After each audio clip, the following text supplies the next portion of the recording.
So without further ado, tara at simulan na po natin ang ating session for tonight. Let's welcome po ang ating speaker, a faithful servant of the Lord at napakabuting this is one of the people that I really admire in terms of serving the Lord. So let's welcome Kuya Art Adriano. Let's give him a virtual clap of applause. Thank you, Sian, sa pag-introduce. Yan, magandang gabi po sa inyong lahat. I would like to personally welcome everyone, especially for those who are joining us for the first time. Ako po si Art, gaya po pagpapakilala ni Sian. Maraming salamat sa inyong interest sa pag-aaral ng salita ng Diyos, specifically itong Book of Revelation. This evening, we will be looking at Revelation chapter 4 and 5, the heavenly throne, and who sits on the throne. So ang focus po ng ating pag-aaralan ngayong gabi is the throne room. So by the end of our lesson, of our study, first we should be able to know who Jesus is, his power, and what he has done and will do. Pangalawa po, that we should be able to know how we can have a personal relationship with Jesus as our Creator and Savior.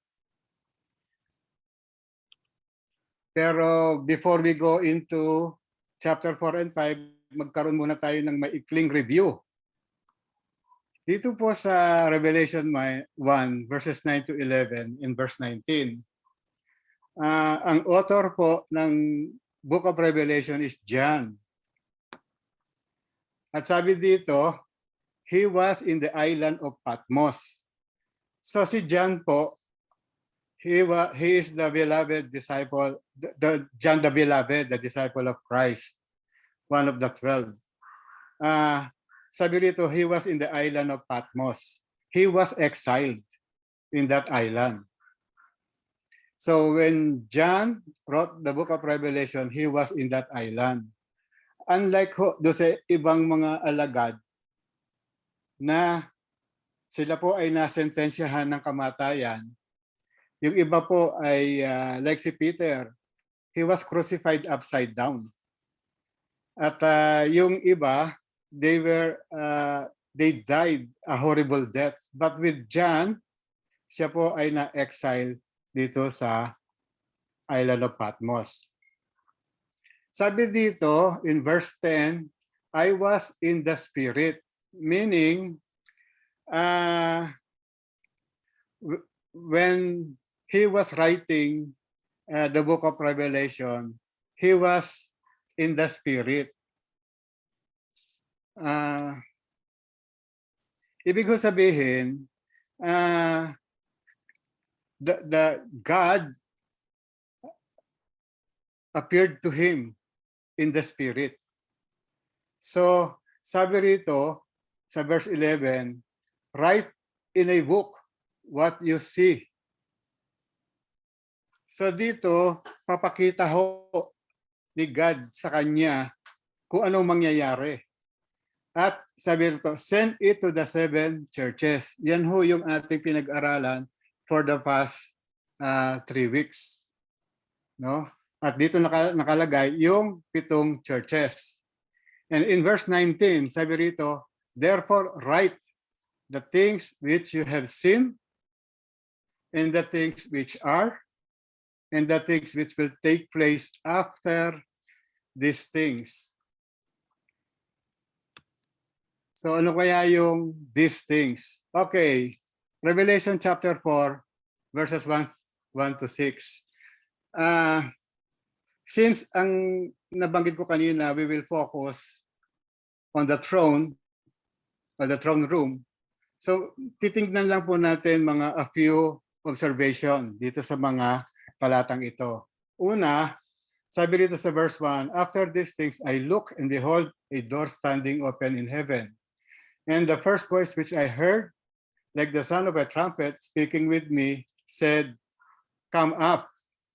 So yung una, yung after these things. Ano po kaya ang tinutukoy ng after these things? Dito, sa chapter 1 ng Revelation, sabi niya rito sa verse 10, I was in the Spirit on the Lord's day. Yung the Lord's day, hindi ito yung Sunday. Ito po ang tinutukoy yung Judgment Day. Ito po yung araw ng ating Panginoong Hesukristo na ang sabi niya, sa susunod na babalik siya dito sa lupa, hindi na siya ay magiging judge. So, this book is about the Judgment Day. So, dito, sabi niya, he was in the Spirit when God was talking to him. Dito naman, after these things, yung mga pinakita sa kanya kung ano ang kailangan niyang sabihin o isusulat patungkol po doon sa 7 churches. Okay? After these things, after niyang marinig at makita kung anong kailangan niya sabihin doon sa 7 churches, I look and behold, a door open in heaven. And then the voice said, come up here.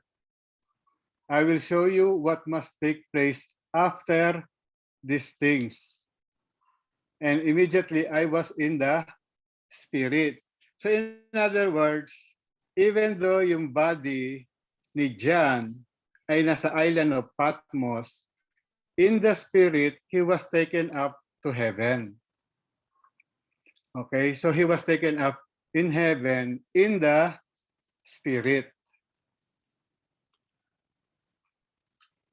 Again, dito sa first 6 verses ng Revelation chapter 4, hinighlight ko po yung salitang throne. A throne, the throne, thrones. Okay? Sa Bible, if a word is repeated several times, yun po ang emphasis. In this case, in this passage, the focus is on the throne. Ngayon, titignan natin how was it described. So una, verse 2, one sitting on the throne. Hindi ko na po binabasa isa-isa, I'm assuming you already read. Kasi yun po yung assignment natin. Basahin before yung session. Basahin yung assigned chapter. Okay? So, one sitting on the throne. And then verse 3, and he who was sitting. So, meron pong, syempre kung may trono, merong nakaupo. Usually, pag tinukoy po natin yung salitang throne, yun po ay tumutukoy sa someone who is in authority. O, doon po, mga hari. No po. Ngayon, yung word na sitting, ito po ay siya yung nananatiling nakaupo. So this is a picture of a king sitting on his throne. Now, the one who is sitting on the throne, sabi diyan, like a jasper stone and a sardius in appearance. And there was a rainbow around the throne like an emerald in appearance. So dito po, quickly, i-describe po ni John yung nakikita niya doon sa sentro, yung sa trono. Sabi rito, he who was sitting was like. Hindi po sinabing was a jasper stone, kundi like. Imagine po natin, no?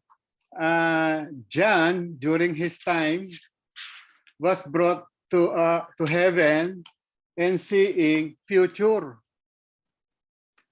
Pangalawa, dinidescribe yung nakapaligid. Hindi lang yung nakaupo, kundi yung nakapaligid doon sa trono. Dito, in this case, yung the one who is sitting is like a jasper. A jasper stone. Ang jasper stone po ay isang crystal clear stone, gaya po ng diamond. Unlike po sa alam natin ngayon, pag nakakita kayo ng jasper, opaque. Kumbaga, solid siya, hindi siya transparent. At sabi dito, enasardius in appearance. Ito po ay parehong kulay pula. Kung sa-search nyo po sa Google. And there was a rainbow around the throne. Pag rainbow, what we picture is different color. Pero sabi dito, like an emerald in appearance. So emerald is green. Po. So ibig sabihin, and pangalawa, alam natin yung rainbow arc. Pero dito, the rainbow around the throne. So yung rainbow nakapaligid sa throne na nagsisimbolo ng kabuuan, completeness. And usually, ang naalala natin yung rainbow doon sa time ni Noah. Di po ba? Na naging covenant ni God kay Noah. Na ang sabi niya kay Noah, hindi ko na muli i-judge o gugunawin ang mundo sa pamamagitan ng baha.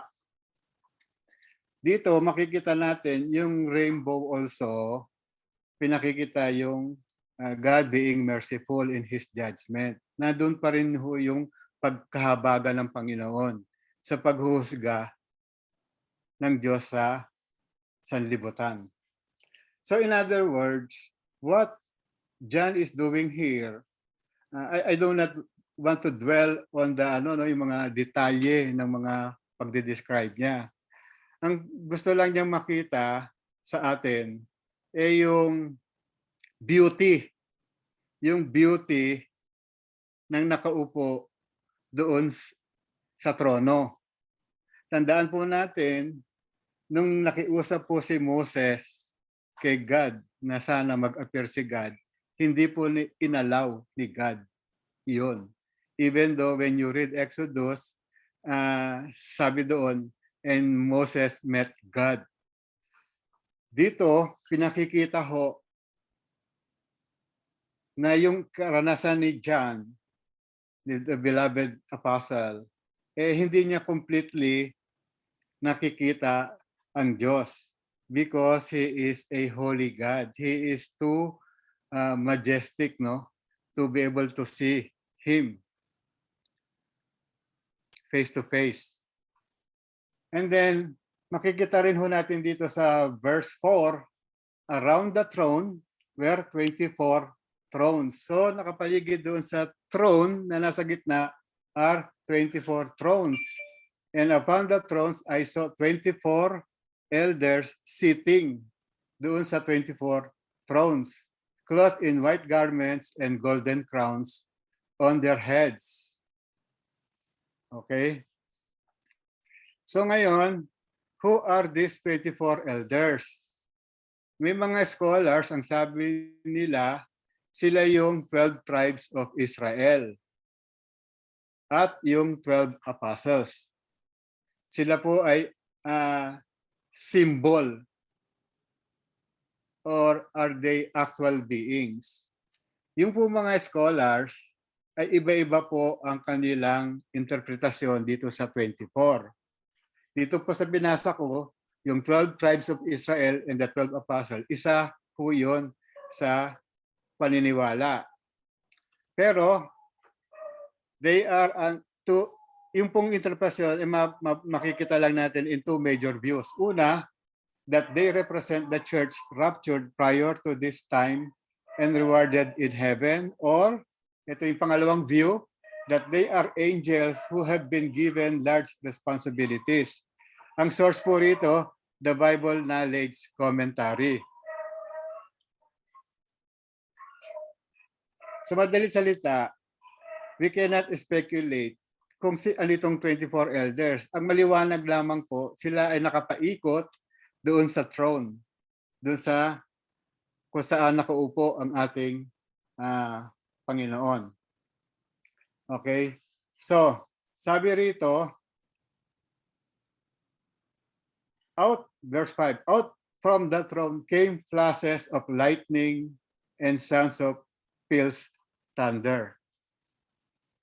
Pag meron pong bagyo, meron pong thunder and lightning. At ito po ay mauulit sa oras ng paghukom. Later on in our studies, beginning chapter 6 and so on, every time na i-declare ni God, yung ipapataw ni God, yung kanyang judgment on earth, there will be lightning and thunder. No? Bago i-break yung mga judgment. At nakalagay din dito, and there were 7 lamps of fire burning before the throne, which are the 7 spirits of God. So, itong 7 lamps of fire, sabi, ito daw yung 7 spirits of God. Ano sino itong 7 spirits of God? Ito pa'y tumutukoy sa Holy Spirit. And before the throne, there was something like a sea of glass, like crystal. So yung glass, makikita po natin, represent purity, no? Holiness. So dito makita natin ulitin ko, Apostle John is describing the beauty and majesty of the throne room. At dito, sa susunod na talata, makikita natin kung sino yung nakaupo. Sabi rito, verse 6, and in the center and around the throne, 4 living creatures, full of eyes in front and behind. The first creature was like a lion, and the second creature like a calf, and the third creature had a face like a man, and the fourth creature was like a flying eagle. So, sabi niya, around the throne, 4 living creature, full of eyes in front and behind. So, if we will picture in our mind yung itsura ng creature, ng 4 living creature, parang nakakatakot, no? Kasi nga, yung nga, full of eyes in front and in behind. And then, sino-sino po kaya itong, ano kaya ibig sabihin itong isa, like a lion, a calf, yan. Okay? So, sabi rito, and the 4 living creatures, each one of them having 6 wings and full of eyes. Okay? Anong ibig sabihin noon? Ibig ko sabihin noon, tumutukoy po doon sa attributes ni God. That God is omnipresent and omniscient. So yung wings, yung pagiging omnipresent ni God, and then yung eyes, yung pagiging omniscient niya. Ano naman itong 4 na living creature? Ito po yung mga views ng mga scholars. There are 2 views. Yung isa, ang interpretasyon daw nitong 4 na animal, yung attributes ni God. Yung lion, yung majesty and omnipotence ni God. Yung calf, yung faithful labor and patience. Yung man, yung intelligence. Remember, we were created in the image of God. Lahat po ng create ni God, ang tao lang ang binigyan ng intelligence. And then yung eagle, yung sovereignty. Yung isa naman, ito daw 4 na ito, tumutukoy dun sa 4 Gospels. Like yung Matthew, pinoportray si Jesus as the Lion of Judah. Sa Mark, Jesus as a servant. Sa Luke, Jesus as man, the incarnate human being. And then yung eagle, sa Book of John, yung deity ni Jesus, the Son of God. Okay? So ito po yung mga views. Ngayon, kung tatanungin nyo, alin dito ang tama?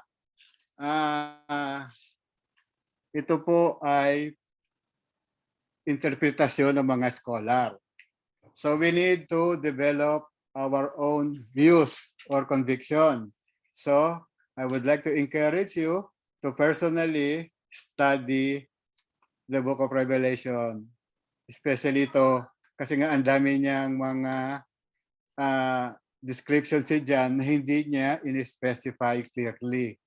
Kaya ang sinasabi po sa atin to be able to understand is to read the passage before and the passage after nung ating inaaral.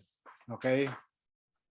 Sabi rito, and the four living creatures, each one of them having 6 wings, are full of eyes. Sabi nga natin, no? Omniscient. Around and within, and day and night, they do not cease to say, Holy, holy, holy is the Lord God, the Almighty, who was, and who is to come. Kita po natin, itong mga creature, day and night, they do not cease to say, Holy, holy is the Lord God, the Almighty, who was, and who is to come. So God is eternal, and He is holy. And day and night, these four living creatures are worshiping the Father.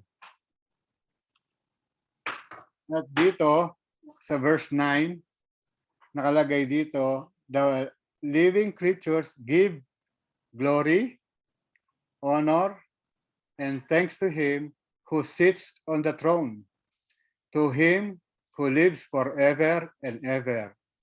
The 24 elders will fall down before Him who sits on the throne and will worship Him who lives forever and ever, and will cast their crowns before the throne, saying, Worthy are you, our Lord and our God, to receive glory and honor and power, for you created all things, and because of your will, they existed and were created.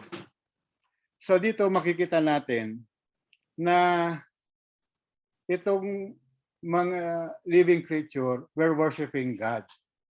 At dito na matututunan natin yung true worship.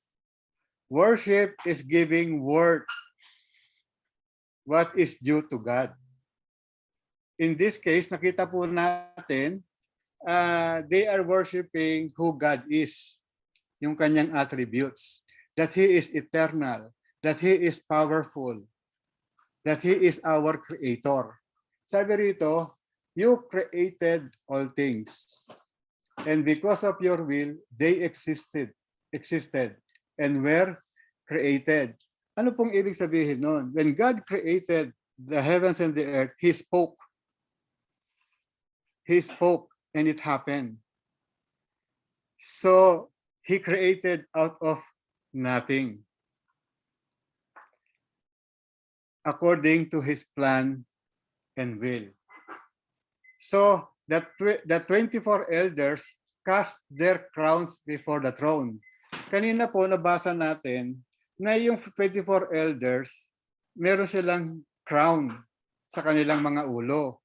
Ito pong crown na ito ay noong unang panahon, ito po ay binibigay do sa mga panalo sa isang game, yung Greek game. So ito po ay pinapatong sa mga winner. Ngayon po, ang mga winner sa Olympic ay binibigyan ng medalya. No, medalya. But in this case, itong mga 24 elders, pinaniniwalaan that they were rewarded. They were rewarded. At itong mga reward nila, itong mga crown na ito, ay kanilang inaalay doon sa throne. Because sabi rito, worthy are you, our Lord and our God, to receive glory, honor, and power. For you created all things. So because He is our Creator, He is worthy of our worship. Pupunta po tayo, itutuloy natin sa chapter 5. Sabi ni John, I saw in the right hand of Him who sat on the throne a book written inside on the back, sealed up with 7 seals. So yung book, nakasilyado with 7 seals. And I saw a strong angel proclaiming with a loud voice and question, who is worthy to open the book and to break its seals? Sabi rito, no one in heaven and on earth or under the earth was able to open the book or to look into it. And then si John, I began to weep greatly because no one was found worthy to open the book or to look into it. And one of the elders said to me, stop weeping. Behold, the lion that is from the tribe of Judah, the root of David, has overcome so as to open the book and its 7 seals. So dito makikita natin na si John, nakita niya yung sa throne, sa kanan bahagi ay isang book na sealed with 7 seals. And the question is, who is worthy to open the book? At nakalagay dito, the lion. That is from the tribe of Judah. Alam natin na yung the lion that is from the tribe of Judah is Jesus. Is Jesus. Pero never na nabanggit o ni-refer yung lion kay Jesus. Dito siya nilagay. He is worthy to open the book and its 7 seals. Sabi rito in verses 6 to 10, and I saw between the throne with the 4 living creatures and the elders a lamb. Ayan. Nakakita sa throne, in between the throne, the lamb standing as if slain, having 7 horns and 7 eyes. Yung 7 eyes, alam natin is the 7 spirits, sabi rito, which are the 7 spirits of God na tumutukoy symbolically the Spirit of God. Okay? Sabi rito, and he came and took the book out of the right hand of him who sat on the throne. So he took from the Father, no, at the right hand. When he had taken the book, the 4 living creatures and the 24 elders fell down before the Lamb. Kanina, itong 24 elders fell down before the one sitting on the throne, which is God the Father, our Creator. Dito, God was referred to the Lamb, si Jesus, fell down before the Lamb. Each one holding a harp, a golden bowls full of incense, which are the prayers of the saints. So, itong mga insenso ay mga panalangin ng mga saints. No? So itong mga elder are holding the prayers of the saints. So makikita natin dito na yung mga panalangin natin nandoon sa throne room. Hindi sila nababaliwala. Kaya kung kayo po ay dumadalo ng ating Sunday corporate prayer bago mag-start ang worship, pinapaliwanag po sa atin na ang mga karapatan natin bilang mga anak ng Diyos in relation to prayer. That God, our Father, who cares for us, promise that anything we ask in His name and according to His will, igagrant niya. And because we are His children, according to the scripture, we are in Jesus. And if Jesus is seated at the right hand of the Father, makikita po natin bilang mga anak niya, tayo po ay may access. May access. Hindi po malayo ang Diyos sa atin. Kaya lang sa karanasan po natin, karamihan sa mga prayers natin, hindi tayo sigurado kung ito ay umaabot sa kalangitan.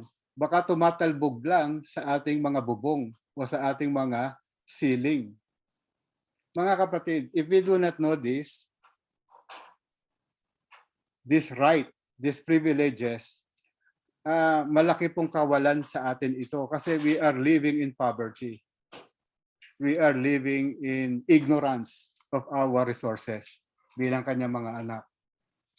Kaya I really encourage you to really look into His Word so that you will have full of resources of God's promises. Lahat po yan matatagpuan sa salita ng Diyos.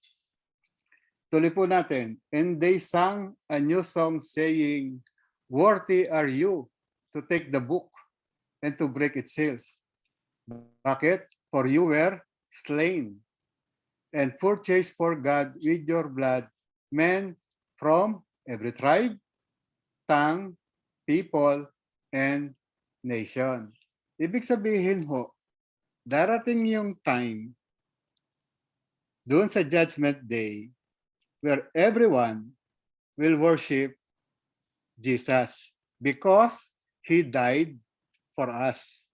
Sabi rito, and purchase for God with your blood. So, dahil po sa alay ng ating Panginoong Hesukristo, shedding His blood, He bought us back to Him. We are slave of sin. And because we are slave of sin, ang judgment sa atin is hell, judgment. But because of His love, Romans 5:8, but God demonstrates His own love toward us in that while we were yet sinners, Christ died for us. He bought us back. First, He created us, and because of our sin, we were separated. And because of His great love, we were purchased by His blood. Kaya He is worthy to be worshipped. At sabi, those whom He bought back, you were made to be a kingdom and priest to our God, and they will reign upon the earth. Sabi po rito sa 11 and 12 at matatapos na po tayo, then I looked and I heard the voice of many angels around the throne, and the living creatures and the elders, and the number of them was myriads of myriads, thousands of thousands, saying with a loud voice, worthy is the Lamb who was slain to receive power, riches, wisdom, and might, and honor, and glory, and blessing. When Jesus was here, hindi niya po inangkin itong mga bagay na ito. Bagamat siya ay Diyos, He became man like us. Give up po niya yung kanyang pagiging Diyos, yung kanyang kapangyarihan. Sa simula po ng kanyang ministry, siya po ay tinukso ni Satan na ipamalas ni Jesus yung kanyang kapangyarihan, pero hindi po siya nagpadala. Pero this time, worthy is the Lamb that was slain to receive. So kung anong dapat meron si Jesus, ibinabalik po sa kanya o kinikilala kung anong meron siya. Meron po siyang kapangyarihan. Meron po siyang kayamanan samantalang nang nandito siya, He became poor to identify with us. He has wisdom, might, honor, glory, bless. Lahat po ito ginibap niya. Pero this time, kung ano ang dapat ibinibigay natin sa kanyang kapurihan, dapat maibalik po natin sa kanya. Bakit? Siya po ang tumubos sa atin. Siya po ang tumubos sa atin. Marahil marami po sa atin dito, kinikilala si Jesus as their creator. But have you made Him as your Redeemer, as Savior?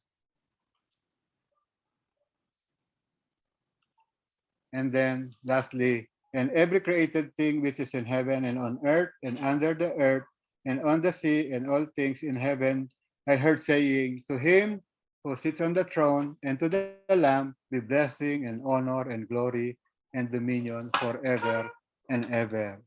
So who is Jesus? He is the Lamb that was slain. He was the one who brought us back to God. He shed His blood for our salvation so that we will not experience the judgment na makikita natin dito sa mga susunod na kabanata, chapter. So dito po sa chapter 4 and 5, pinakikita po ang eksena doon sa throne room kung saan magsisimula na po ang paghuhusga ng Diyos. Yung the day of the Lord, the day of judgment. This is the time kung saan yung sinasabi nating mga tribulation ay magaganap. Ngayon, kailan yon? Yan po ang aabangan natin next week na ipapaliwanag po sa atin ni Pastor Mark yung timeline. When will all this be happening? And verse 14, and the four living creatures kept saying, Amen. And the elders fell down and worship. Alam niyo po itong kahalagahan nito, ibig sabihin ng Amen? Hindi po itong pag narinig natin, tapos na yung prayer. Di ba? Pag narinig natin Amen, tapos na, didilat na tayo. Hindi po. Yes. Ibig sabihin, yes. Yes, Lord. Meaning, everything that is written will happen. Will happen. The question is, am I one of those na makakasama kukuhanin ni Jesus? Am I one of those who will worship Him? Remember, every tribe, every tongue, every nation, every people, lahat represented. Am I one of them? So as I close, I really don't know. No? Every week, we give an invitation for you to have a personal relationship with God. Hindi po tayo nagtuturo dito ng religion, kundi a personal relationship with God where God came down in human flesh in the person of Jesus who gave His life for the forgiveness of our sin. Now, anong gagawin nyo doon sa alay ng ating Diyos Ama na binigyan niya yung kanyang bugtong na anak? Are we going to say, yes, I believe you are my creator, but I have not done or I have not acknowledged you as my Redeemer, my Savior. And this evening, I would like to do that. So as I close, I'm going to lead a prayer of receiving Jesus as your Lord and Savior. So if you are not yet sure, 100%, you want to make sure, you can follow along with me. I will pray, a prayer of acceptance, and kung ito ang desire ng heart nyo, you can follow along with me. So let us pray. So if you have not received Jesus or acknowledged Jesus as your Savior, this is the prayer. Lord Jesus, I need you. I open the door of my life and receive you as my Lord and Savior. Thank you for forgiving my sins. Thank you for the eternal life. Kayo po ang umupo sa trono ng aking buhay. Gawin niyo po akong isang taong namumuhay ayon sa iyong kalooban. Amen. Kung kayo po ay sumunod sa panalangin iyon, makakasiguro po kayo na si Jesus ay pumasok sa inyong buhay. Dahil yung huling talata po na binanggit po last week, sabi ni Jesus, Behold, I stand at the door and knock. If anyone hears my voice and opens the door, I will come into him. Hindi po niya sinabing I might or maybe, but I will come into him. God bless po. Another question po is, bakit kaya hanggang ngayon ay patuloy pa rin naghahanap ang Diyos ng mga taong totoong sasamba sa Kanya sa espiritu at katotohanan, bagamat napakarami na po ang tumanggap at nanalig sa Kanya? That's a very interesting question. Again, bakit kaya hanggang ngayon po may patuloy pa rin na naghahanap ang Diyos ng mga taong totoong sasamba sa Kanya sa espiritu at sa katotohanan, bagamat napakarami na po ang tumanggap at nananalig sa Kanya? What do you think, Doc June? What can you say po in this question? I think nakalagay sa Matthew 24 na the gospel will be preached in all four corners of the world and then the end will come. Number 2, sabi din sa Bible na God desires that all will be saved. And because He is a sovereign God, all people na talagang itinala niya na maliligtas ay maliligtas. No? So that is why when you combine those two truths, no, we should realize that God is a loving God and He really would, in His sovereignty, save all those who are supposed to be saved. So hindi po yon sa dami ng nasisave, kung hindi, ang gusto ni God, lahat ng masisave ay masisave. And He to it that the gospel will be preached in all four corners of the world to make sure that all who are to be saved na nakalagay sa Book of Life will be saved. And babalik po tayo doon sa, sabi ko po, yung 144,000, diba? 144,000. Hindi po talaga siya actually 144,000, but 144,000 is 12 times 12 times 10 times 10 times 10. And 12 means the complete people of God. No, the complete people of God. And they say it's 12 times 12 kasi 12 from Israel and the Old Covenant, and then 12 from the New Covenant, the Gentile Church, times 10, which is the perfect number of God, which is 10 times 10 pa and times 10. So, ibig sabihin, the 144,000 is the complete, perfect number of those who Christ will save. So, hanggat hindi pa po napupuno yung 144,000 na yon, quote and quote, marami pa rin po talagang dapat masisave. Kaya po, we have to continue preaching the gospel. Thank you for that. And also, that's just a reminder for all of us, no? Not just to preach the gospel, but to press on, no? To focus our minds on what God has set on us, yung goal po ng Panginoon. How about you, Kuya Art? What are your thoughts on this question?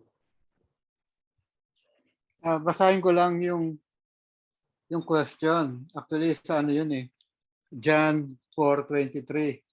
And but an hour is coming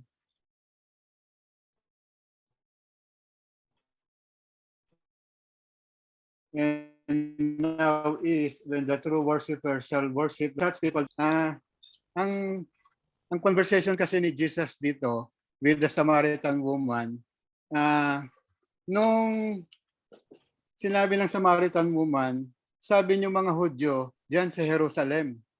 Sabi naman ng mga inuuno namin, doon sa bundok.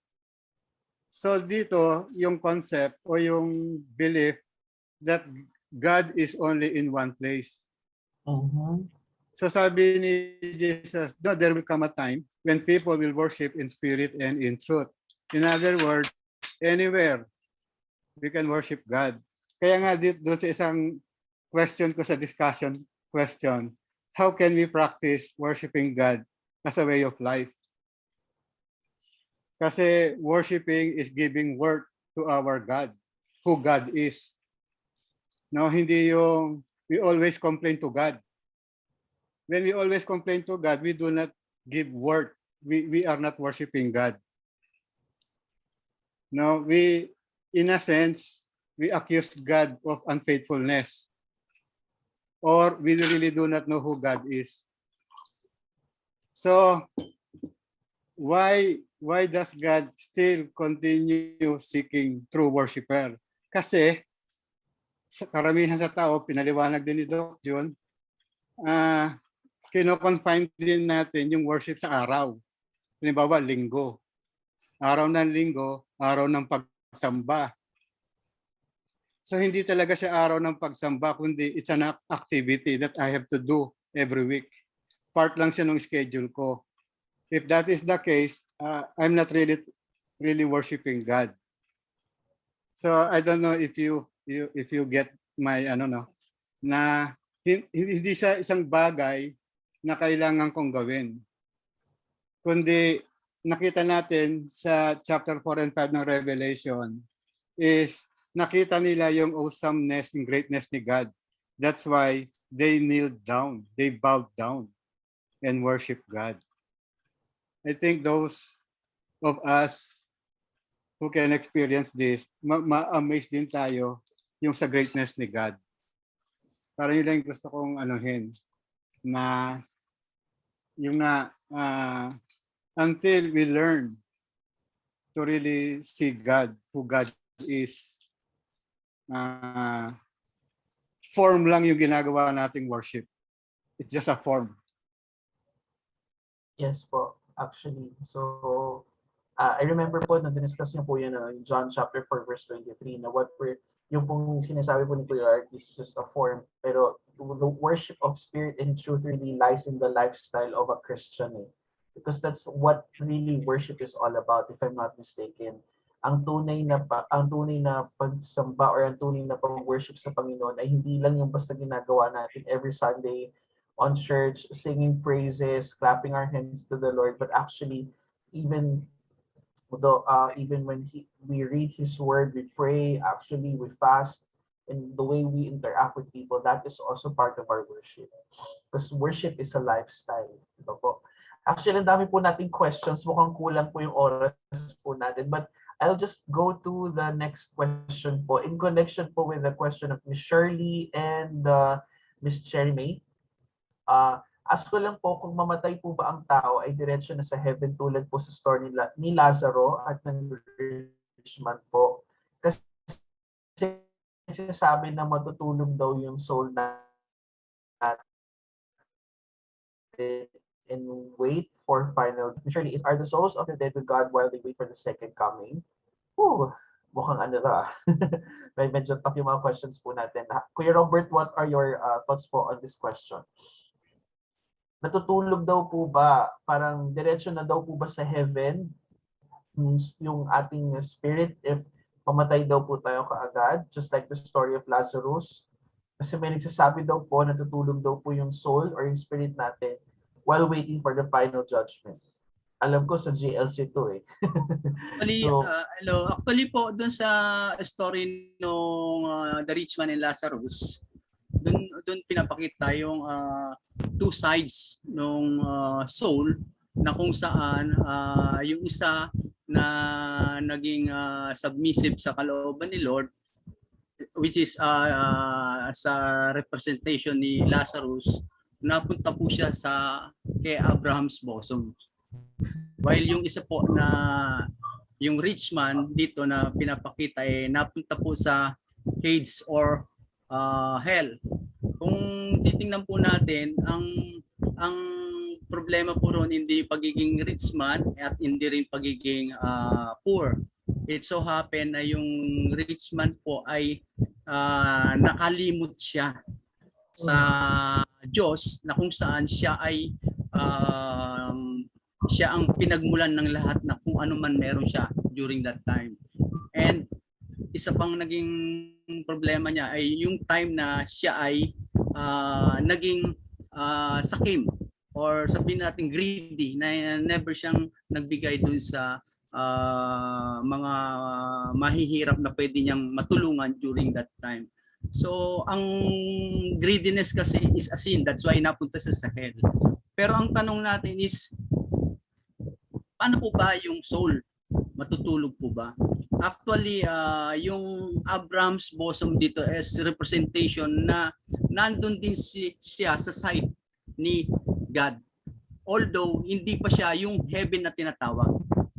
Kuha po ba? It means, hindi pa siya yung talagang pagdating ng panahon, pagdating ng rapture, na lahat ng mga patay bubuhayin. And then yung tayo bilang mga mananampalataya na nasa present time na nagpatuloy din na naglingkod sa kanya at sumunod sa kanyang kalooban, sama-sama tayo magmi-meet sa air. So yun yung time na tayo po ay nasa presence na ni God. thank you, Kuya Robert. How about you, Kuya Art? On that question, natutulog daw po ba yung spirit or yung soul ng tao na patay po na Christian while waiting for second coming? Again, I'd like to read yung Hebrews 9:27. Inasmuch as it is appointed for men to die once, and after this come judgment. So, pag namatay tayo, it's either we are going to heaven or we're going to hell. Kasi sabi dito, once we die, comes judgment. Kaya ang titignan lang talaga ni God, if Jesus is in our heart. Why would I let you enter heaven? No? Ngayon, gusto ko lang din dagdagan yung sinasabi ni Robert. Kung inabutan niyo yung biblical foundation, 1, tinalakay din yung parable na yon, na doon matututunan natin na doon sa parable na yon na tinuturo, there is heaven and there is hell. Walang in between. So dalawa lang yung destination ng tao, heaven or hell. At dito makikita natin, yung rich man nakiusap kay Abraham kung pwede idampi ni Lazaro yung kanyang daliri para maibsan yung kanyang pain. So in other words, in hell, meron tayong feeling. We will really experience pain and suffering. And then, sabi pa nga niya, kung hindi pwede, kasi there is a great gap. Kumbaga, yung nasa langit, hindi na pwedeng bumaba kasi there is a chasm, sabi doon, a gap. So, hindi pwedeng mag-transfer. Ngayon, natutulog ba yung kaluluwa? Ayon sa Biblia, wala naman sinabi na matutulog yung kaluluwa. Ang sabi nga dito, once na mamatay ka, you either go to heaven or go to hell. Now, where is heaven? Where is hell? We do not know. Kasi nga, sino ba sa ating buhay na nakarating na doon?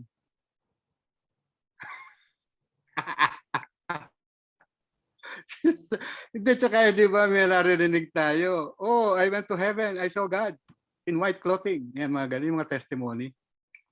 Di ba sino yung speaker natin sa IDC, may kinwento rin siya, di ba? So we really don't know. Pero ang sigurado, hindi matutulog yung kaluluwa habang naghihintay sa second coming. Kasi ang kasama ni Jesus na darating, at saka isa pa, maganda yung susunod nga, yung tatalakayin ni Pastor, na kailan yon at anong mangyayari sa atin. Kaya hintayin na lang natin next week. Baka masagot ni Pastor. Okay po, Kuya Art. Thank you so much po. And we're down to our last question for tonight. Actually, nakakatuwa po. Yes, Doc, would you like to add something po on that question? Oh, sorry. Okay, so gusto ko lang pong i-clarify. Mga kapatid ko, when we talk about resurrection, it means we will have resurrected physical bodies.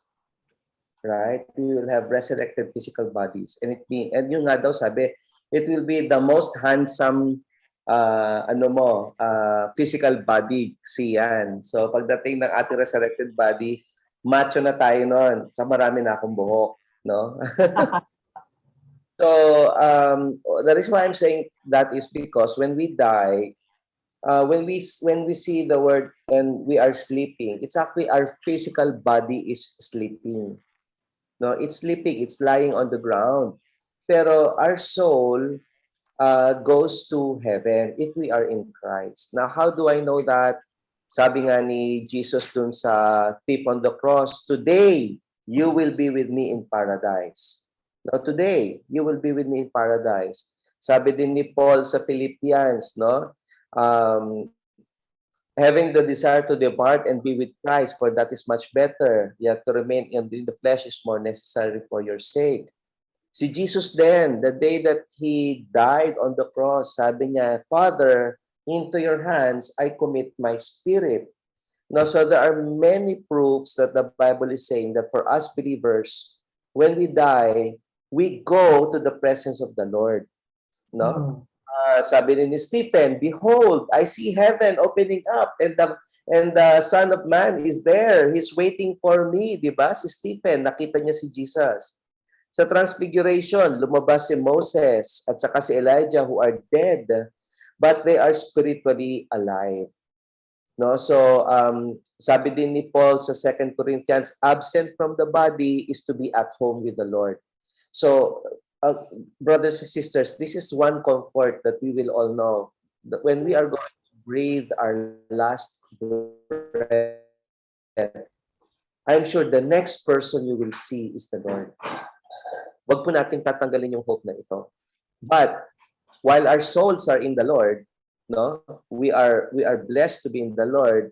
In the day of judgment, we will all be resurrected.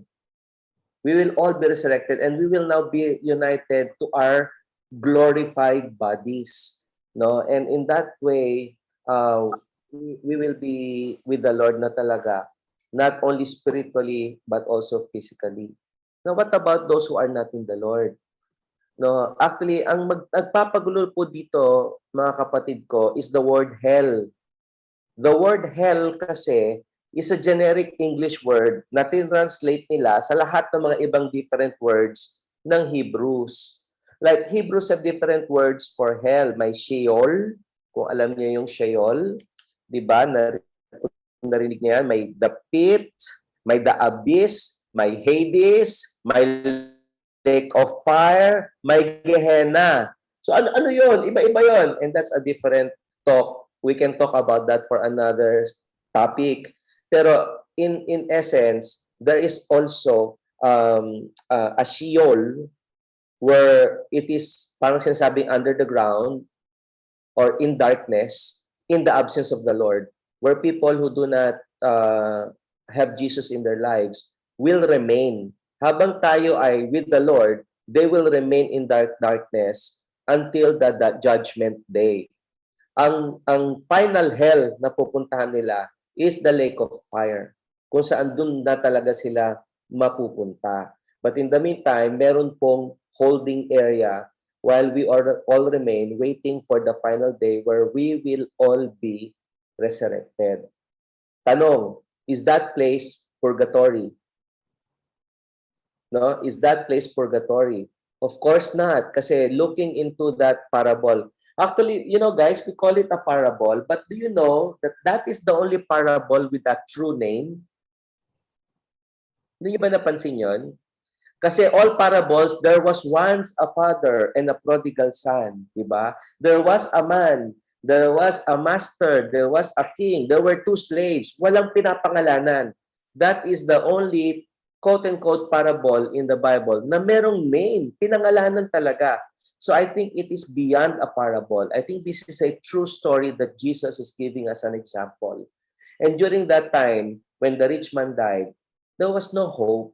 There is no parang, okay, you stay there for 1,000,000 years and eventually you'll go to heaven. Walang ganun sinabi si Abraham. So therefore, we do not believe in purgatory. These are holding places for those who do not like to be with God. And that is what hell is all about. Many people say, unfair naman si God. Bakit merong hell sa sa mga hindi ayaw sa kanya? But ganun nga magmahal si Lord, no? Kung ayaw mo sa akin, anak, sige, bahala ka. Eh di, hindi ako sasama sa iyo. And that is what is hell. Hell is the absence of God in your life. And if that's what you wanted in this world, that's what you will get in eternal life. Thank you so much, Dr. Jun. I guess we can have that, we can entertain those kinds of questions maybe in a different session kasi medyo matindi ang magiging balitaktakan po natin dyan. But I truly appreciate those participants na kasama po natin ngayon who are also giving their thoughts on this question, who are also sharing their insights on this question. So I guess that's the end of our Q&A session for tonight because we're in 4 minutes magna-9 na po. And alam ko marami po sa inyo, you have many questions. Maybe siguro, Doc, Kuya Art, we can post a thread po siguro doon sa ating Miraculous FB page and maybe they can post their questions there and you can personally comment and answer the questions. So, pwede po ba yun, Kuya Robert? Sian, I just want to answer one provocative question ni Kuya Andy. Sige po, go ahead po. Yes po, Doc. Go. Also came into my mind, sinabi ni Jesus sa Matthew 24:34, truly I tell you, this generation will certainly not pass away until all these things have happened. No, so I think that's one thing that we have to look into and consider.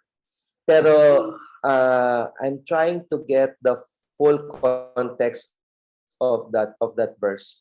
But the point is, the next story, if I'm correct me if I'm mistaken, Kuya Art, is the transfiguration of Christ.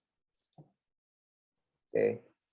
So well, anyway, sasagutin na lang namin yun, Kuya Andy, but that's a very good question that you shared. I'd like my answer to be more concise and complete and clear para po for everyone. Kaya lang kasi, it's a very good question that was shared here, and it's something probably that we have to answer. Okay? Po, thank you, Doc. So I guess we can, again, thank you so much po to all of our participants who posted their questions and who joined us tonight po, no? Until now, kahit gabi na po, still nasa 100 plus pa rin po tayo. So again, maraming salamat po. So before we end our miracle list for tonight, can I just ask again, Kuya Ardo, please lead us in a closing prayer po. Okay, let's pray. Our Heavenly Father, we just want to thank you sa bawat isa na naririto. Salamat po doon sa mga tanong. Papakita lamang po, napapatunay na interesado kami to know the truth. And thank you, Lord, for the Bible, the Scripture, na lahat po ng kasagutan ay naririto. Kaya Panginoon, salamat po muli sa bawat isa na naririto na patuloy na nakikibahagi sa pag-aaral na yung salita. May you bless each one of us even as we separate ways, Lord, through ditong Zoom na itong meeting. Pagpalain mo nga po ang bawat isa at patuloy kami magsaliksik na yung salita. And may we deepen not only our relationship with you, but our knowledge of who you are, so that we can worship you in spirit and in truth. In Jesus' name, amen.